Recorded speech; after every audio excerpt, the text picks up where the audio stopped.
A word about next week's movie after these messages.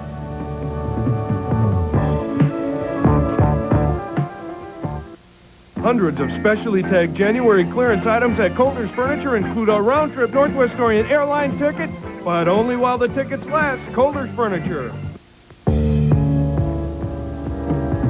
Next week's movie is Virgin Islands, starring John Cassavetes and Sidney Poitier.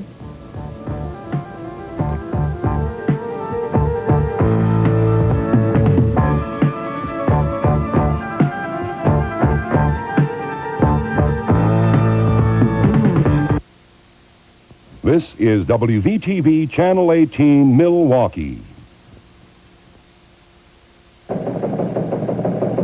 This is Channel 18 News Final, a comprehensive report of news, sports, and weather. Good morning. I'm Susan Worth for Channel 18's News Final. The time right now is 12 minutes after 2 o'clock. It's 9 degrees in Milwaukee, and I'll be back with this morning's stories in just one moment. For the 1983-84 season, the Society of Fine Arts of Alverno College presents a mélange extraordinaire, an exciting blend of music, dance, and magic. You won't want to miss a single event. For more information or reservations, call the Society of Fine Arts of Alverno College, 671-5482. It's coming again. Winterval 84, January 28th and 29th, and February 4th and 5th. Come have fun with us. It was cold in much of the nation today. More than 50 cities experienced record below-zero lows, making this the coldest January ever in many places. The coldest spot in the lower 48 states was at Alamoso, Colorado, with a record 34 degrees below zero. The National Weather Service says freezing temperatures were reported as far south as the Gulf Coast. The forecasters are predicting good weather for the Super Bowl in Tampa, Florida tomorrow. Temperature at kickoff time should be about 60 degrees. 10 defendants have been found innocent of charges of conspiring to fix bids on nuclear power plants in Washington and in Indiana. A federal jury in Helena, Montana, acquitted 4 of the nation's largest electrical contracting companies and 6 of their executives today. The government accused them of planning to divide the work among themselves at greatly inflated prices. Senior administration officials say there is evidence that anti-American groups in Lebanon and Iran have or will soon have aircraft that could be used to fly kamikaze strikes against United States ships. The officials say ships in the Mediterranean and Persian Gulf are being equipped with missiles and machine guns for their own defense. Pentagon sources say commercial aircraft have been put on notice to stay away from United States warships off of Beirut. Democratic hopeful Senator John Glenn took his campaign to Georgia today in what one campaign official says is an effort to build a southern firewall to block rival Walter Mondale's drive for president. Glenn heads for Texas tomorrow to continue a 17-city southern swing. 3 other candidates for the Democratic presidential nomination aired different views on military spending today in a forum in Des Moines. George McGovern advocated a 20 to 25% cut in the defense budget. Cranston said there should be a 50% cut in the defense budget, and Ernest Hollings said cuts would cost more in the long run. FBI officials say they're checking on whether a bunch of papers that a Pittsburgh 8th grader took to class for project are actually briefing papers for Jimmy Carter's 1980 presidential re-election campaign. The student says her father found the papers in a hotel room.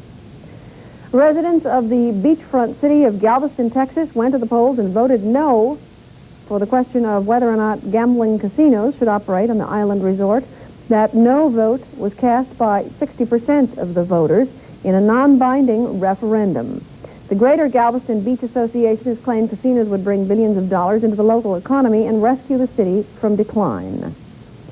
The man known as Tarzan was dead at the age of 79. Johnny Weissmuller, who won 5 Olympic gold medals as a swimmer and went on to movie fame, died yesterday at his Acapulco home in Mexico. He was the star of 18 Tarzan films between 1931 and 1947. Although President Reagan plans to announce whether or not he's going to run for a second term at the end of this month, he told the Washington Post in an interview for the Sunday editions that no one ever wants to walk away from a job unfinished. The president takes credit for the great accomplishment of economic recovery, and he outlined a possible second-term agenda that ranged from arms control to curbs on abortion. In a published report, says a Japanese automaker may sign an agreement soon to buy an idle Ford plant and build front-wheel drive Mustangs for Ford by 1987. Ward's Auto World magazine says that Tokyo Kogyo will spend several hundred millions of dollars to convert the casting center in Flat Rock, Michigan to build 130,000 Mustangs a year. Ford confirmed the Japanese carmaker has expressed interest in the plant. As a mass of cold Arctic air remained over much of the nation Saturday, more than 50 cities from Colorado to the District of Columbia reported record lows.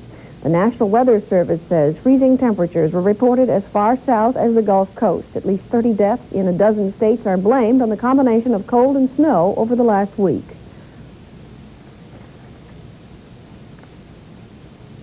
Two students whose parents and brothers died in the Soviet downing of the Korean jetliner last year received a $5,000 check in New York today from a fund set up for the victims' families. The fund, established 1 week after the plane was shot down, has accumulated more than $100,000 in private and corporate donations.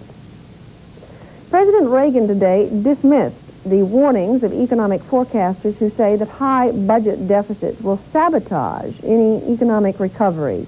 In his weekly radio talk, the president advised Americans to concentrate instead on supporting programs that eliminate bureaucratic waste. He said the way to cut high deficits is not to raise taxes, but to slash spending instead.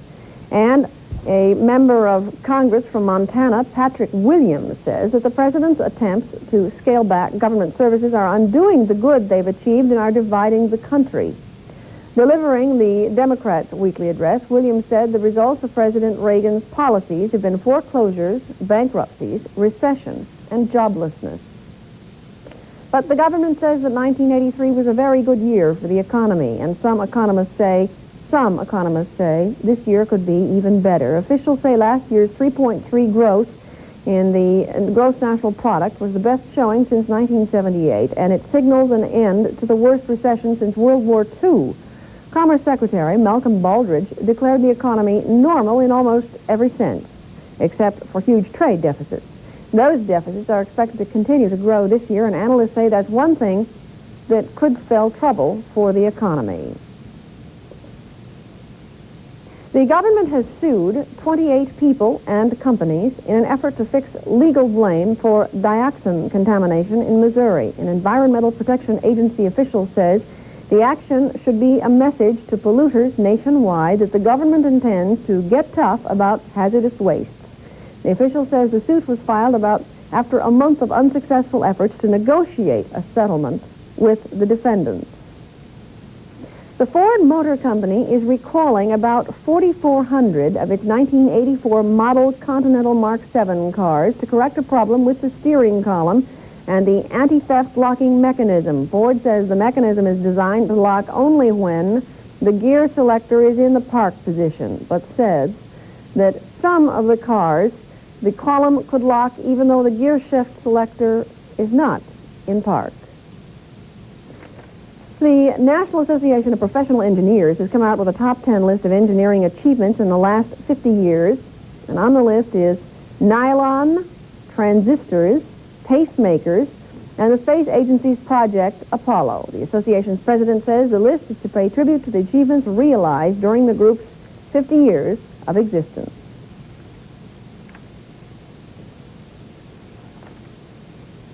The oldest prisoner on Florida's death row is scheduled to be executed on Tuesday. The Florida Supreme Court has refused to block the execution, however, of 66-year-old Anthony Antone in the state's electric chair.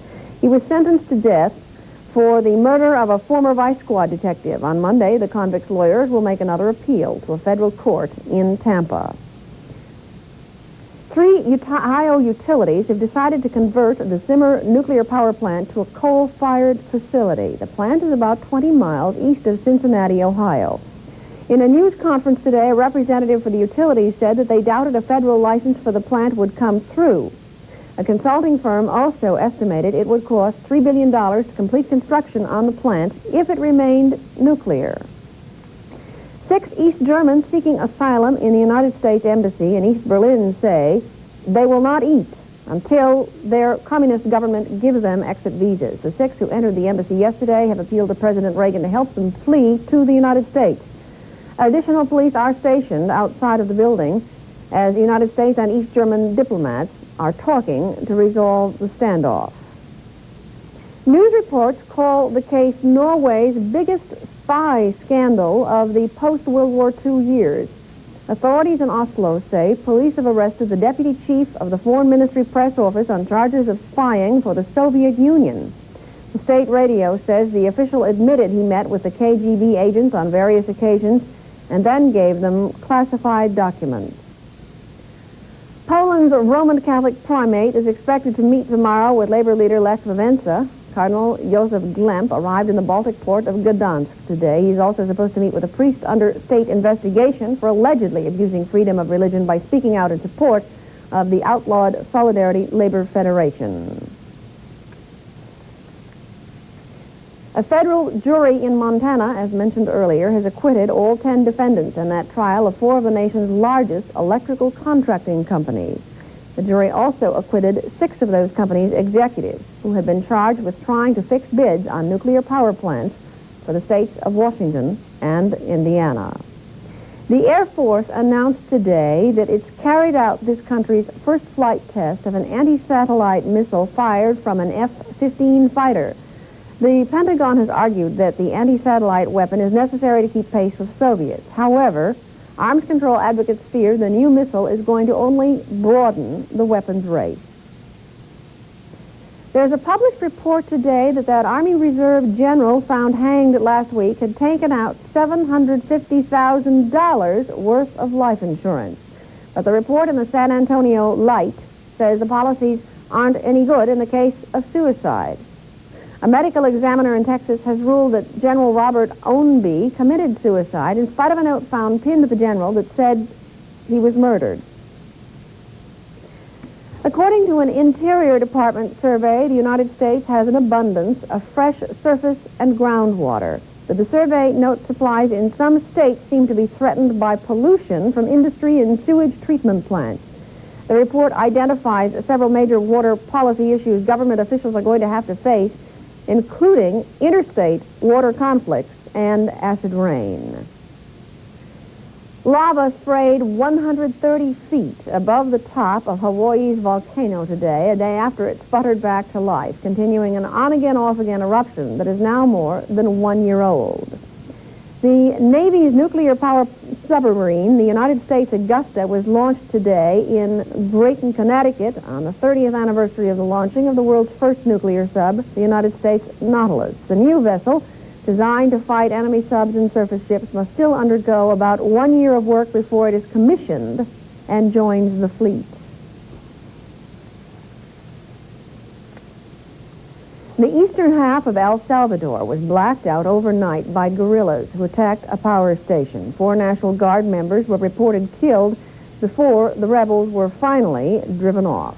The man who was ousted as the Prime Minister of Grenada in the 1979 coup that brought Maurice Bishop to power returned to the Caribbean island today. Sir Eric Gairy, who's been living in the United States, said a prayer of thanks for President Reagan and had critical words for the new appointed government of Grenada. He charged the government of delaying elections because it fears that his party would win.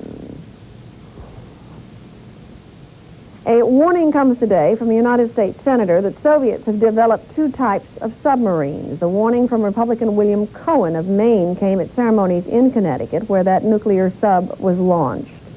Cohen says his information comes from a classified Defense Department report, and it says it shows the need for the United States to build up the Navy. I'll be back with state and regional news after this. Over 800 art items will be presented in a gallery setting for bidding and buying as the Channel 10 36 Friends bring you Art Auction 84. This weekend auction features the works of artists and craftsmen in a wide range of styles and media. Saturday, January 28th from 1 p.m. to midnight, and Sunday, the 29th from 1 to 7 on Channel 10. Watch, bid, and support Channel 10 during Art Auction 84.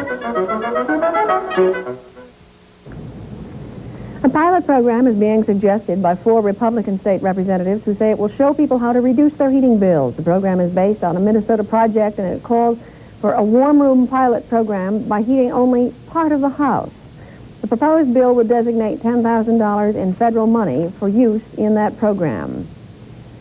New Jersey Governor Thomas Keene failed in his bid to get President Reagan to support a federal program that would fight acid rain.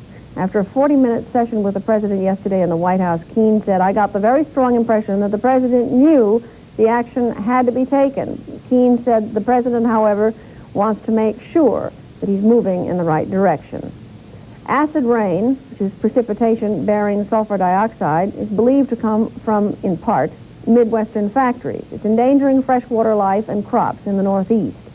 The question of controlling the pollution has become a major political issue recently, with eastern and Midwestern states disagreeing on what should be done to stop the problem. Before Keene spoke to reporters, Presidential Representative Larry Speaks said that Reagan is considering steps presented by the Environmental Protection Agency, but isn't likely to decide what to do until releasing his State of the Union address and budget message in the next 2 weeks. Speaks would not discuss the EPA's proposal, but news reports recently have said Reagan is leaning toward studying the problem further and not spending any money on an acid rain cleanup program. The United States Department of Housing and Urban Development has canceled its approval of a $1.5 million grant to help convert the old Blatz Brewing Company brew house in Milwaukee into apartments. The letter received yesterday by Mayor Meyer cites a lack of progress on the project as leading to the decision. The project was initiated in 1982 by former Wisconsin Representative Henry Royce, but he and his partners later turned it over to a Minneapolis firm. The firm said it hopes to meet with HUD officials next week to try and change their minds. A veteran who served in two world wars has willed half of his fortune to the Veterans Administration Hospital in Toma. Leo Walke spent the last 10 years of his life at the VA hospital. The Milwaukee native was released last July and died shortly after of a lung ailment. He was 82. His will was recently approved by a Milwaukee Circuit judge. The document leaves $20,000 to the VA hospital. The other half of his estate was willed to a camp for disadvantaged boys. Wisconsin residents want the United States Marines out of Lebanon, and they want Congress to cut federal spending. Wisconsin senators and members of Congress said that those are the two predominant concerns of constituents they talked to during their just-ended congressional recess. Congressman David Obey said reactions to the Marines' presence in Lebanon was the most intense he'd experienced in 15 years of traveling back to his 7th district in northern Wisconsin. He said, "I was absolutely flabbergasted. At a meeting at Stevens Point, out of 100 people, at least 80 came up to personally ask what we were going to do about Lebanon." Obey said his people are saying, "Get the Marines out." People would cross the street to tell me how concerned they were. "I can't ever recall one subject dominating like that," he said. Congressman Toby Roth said people were at first reluctant to side with his bitter criticism of the Marines' presence in Lebanon, but now, he said, almost all of them agree with him. The Wisconsin Republican said, "People say we have to find a way to extricate ourselves. They want to protect the Marines and do everything diplomatic to change the situation, but they do want the Marines out." Democratic Senator William Proxmire said he too heard complaints about the Marines in Lebanon, but he said he also heard repeated concern about the federal deficit, which is now estimated to run about $209 billion for the next several years. Proxmire said people are deeply concerned about it. Their solution is to cut spending. Not many volunteers for increased taxes, however. State Health and Social Services Department Secretary Linda Revett says that she favors a prison site in Menominee River Valley instead of the Trostle Tannery site. The decision is expected to be made on the site in May, when environmental impact statements for both sites are scheduled to be completed. Revett said she would rather have the Menominee River Valley site, but she said the question may be out of her hands. The state already owns the Trostle site on Milwaukee's near northeast side. The state is negotiating with the Milwaukee Road for the purchase of the Menominee River Valley site. I'll be back with weather after this. Southside residents, the South Community Organization is for you. When you need help with neighborhood issues, senior citizen concerns, crime prevention, or referrals, call SCOL 643-7913. That's 643-7913. The South Community Organization. Work exchange. It's a barter system where all types of skills are needed. Call 445-4786. Find out about work exchange. The forecast for Sunday is sunny and high of 20 degrees. For Monday, high of 23 degrees. The humidity right now is 47%. The wind is out of the southwest at 9 miles an hour. And the temperature in Milwaukee is 9 degrees. The time right now is 28 minutes before 3 o'clock. I'm Susan Worth for Channel 18's News Final. Good night and have a good week.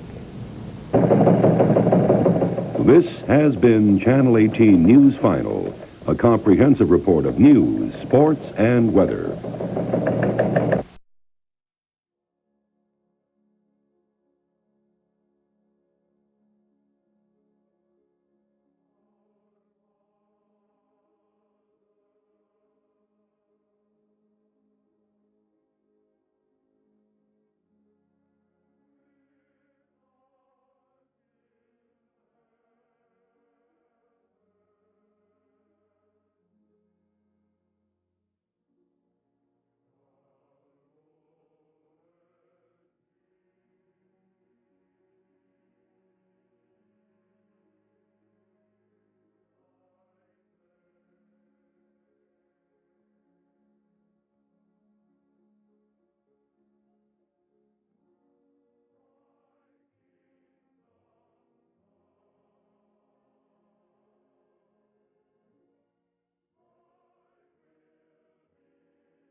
The Lord's Prayer has been a presentation in art and music, pictorially interpreted from the priceless paintings of the world's great masters, courtesy of the state of Florida's John and Mabel Ringling Museums of Art in Sarasota. This completes today's programming on WVTV, which operates on Channel 18. WVTV, with studios and transmitter located in Milwaukee, Wisconsin, is owned and operated by the Gaylord Broadcasting Company. Programs telecast by this station may not be used for any other purpose except exhibition at the time of their broadcast on receivers in places where no admission, cover, or mechanical operating charges are made. WVTV operates on an assigned frequency of 494 to 500 megahertz. We now close our programming day with the National Anthem.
Anthem.